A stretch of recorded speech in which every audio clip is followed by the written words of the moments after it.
நடிகர் திலகம் சிவாஜி கணேசன் அவர்களுடைய ஃபிலிம் கெரியரில் எங்க ஊர் ராஜா திரைப்படம் 1968 வெளிவந்த தமிழ் திரைப்படமாகும். இந்த படத்துக்கு கதை வசனம் எழுதியவர் பாலமுருகன். பி. மாதவன் அன்னை இல்லம், நீலவானம் ஆகிய படங்களை தொடர்ந்து சிவாஜி அவர்களை வைத்து இயக்கிய 3வது திரைப்படம் இதுவாகும். முந்தைய படங்களைப் போலவே இந்த திரைப்படமும் 100 நாட்கள் ஓடி வெற்றி பெற்றது. இயக்குனர் பி. மாதவன் அவர்களே தன் சொந்த தயாரிப்பு நிறுவனமான அருண் பிரசாத் மூவிஸ் நிறுவனத்தில் ப்ரொடியூஸ் பண்ணாரு.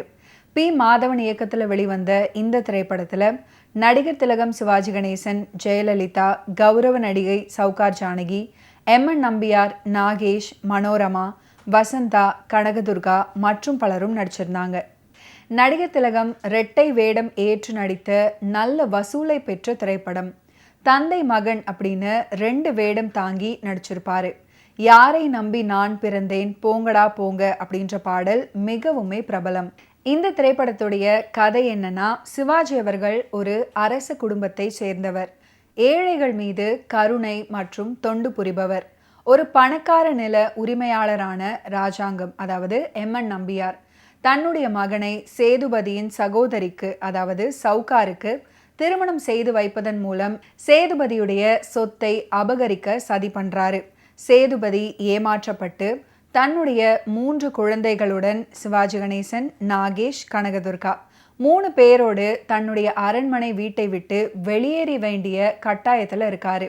அவர் பணக்காரராகி எப்படியாவது தன்னுடைய வீட்டை மீண்டும் கைப்பற்ற சபதம் போடுறாரு. சேதுபதி தன்னுடைய தேடல்ல வெற்றி பெறுவாரா அப்படின்றது தான் திரைக்கதை. இந்த திரைப்படத்துல விஜய ரகுநாத சேதுபதி மற்றும் அவருடைய மகன் பூபதி அப்படின்னு 2 வேடங்கள்ல சிவாஜி அவர்கள் நடிச்சிருந்தாரு. அவருடைய இளைய மகனாக நாகேஷ் அவர்கள் நடிச்சிருந்தாரு. ஊருக்கு வாரி வழங்கும் வள்ளலான விஜய ரகுநாத சேதுபதி தன்னுடைய வீட்டை தவிர அனைத்தையுமே தன்னுடைய வள்ளல் குணத்தால் இழந்திருப்பாரு. தன்னுடைய தங்கையை இன்னொரு பண்ணையரான நம்பியார் மகனுக்கு திருமணம் பண்ணி வைப்பாரு.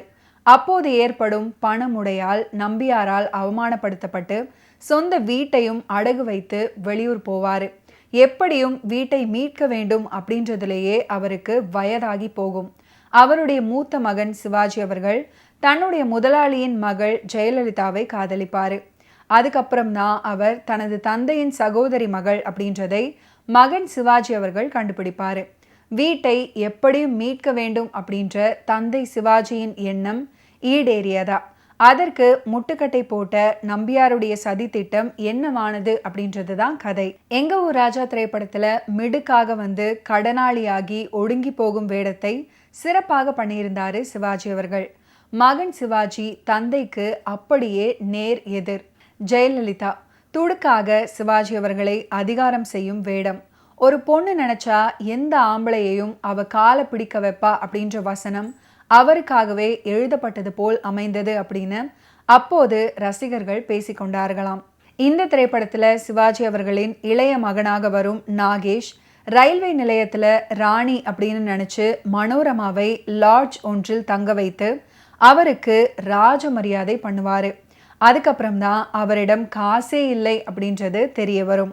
மனோரமாவையும் அழைத்து கொண்டு ஒரு குடிசை வீட்டில் தங்க வைப்பாரு.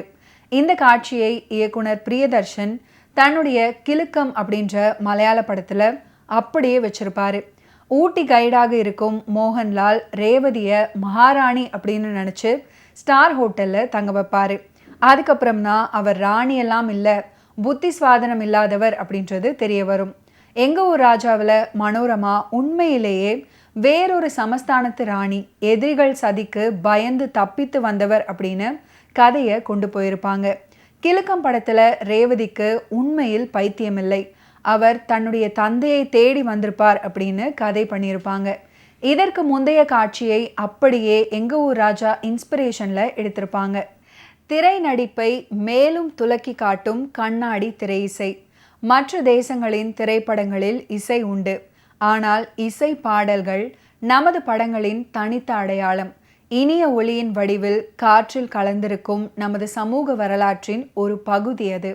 கதாபாத்திரத்தின் உணர்வுகளை இசை பாடல் எனும் வடிவத்தின் துணையோடு நடிகன் இன்னும் சிறப்பாக வெளிப்படுத்த மேடை அமைத்து தருகிறது திரை இசை பாடல்.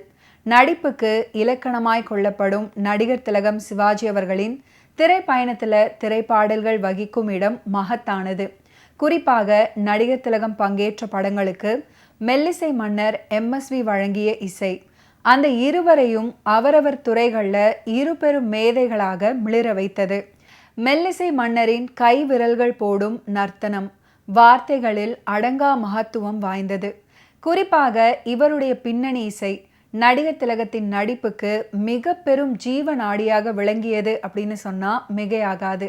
மெல்லிசை மன்னர் இசையமைத்த பாடல் காட்சிகளில் நடிகர் திலகம் தன் நடிப்பின் கொடியை நாட்டினார் அப்படின்னா அவர் நடித்த காட்சிகளில் இவர் தன் பின்னணி இசை கொடியை நாட்டி அவருடைய நடிப்புடன் போட்டியிட்டார் அப்படின்னு சொன்னால் மிகையாகாது.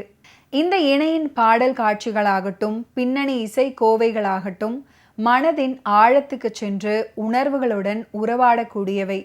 1968 அக்டோபர் 21 வெளியாகி 2018 அக்டோபர் 21 பொன்விழா காணும் எங்க ஊர் ராஜா படத்தில் இடம்பெற்றது யாரை நம்பி நான் பிறந்தேன் பாடல். கவியரசர் கண்ணதாசனின் வரிகள், TM சௌந்தரராஜனின் குரல் அப்படின்னு யுக கலைஞர்களின் கூட்டணியில் பிறந்து வலம் வரும்போது திரையில் அவை நடிகர் திலகம் என்னும் மேதையுடைய நடிப்பின் ஆன்மாவோடு கலக்கும் பேறு பெறுகின்றன. ஓகே வியூவர்ஸ், இன்னைக்கு நிகழ்ச்சியில் நடிகர் திலகம் சிவாஜி கணேசன் அவர்களுடைய ஃபிலிம் கெரியரில் நடந்த பல இன்ட்ரெஸ்டிங்கான விஷயங்களை நீங்கள் பார்த்து தெரிஞ்சிருப்பீங்க. மீண்டும் அடுத்தடுத்த எபிசோட்ஸில் சந்திப்போம். நன்றி, வணக்கம்.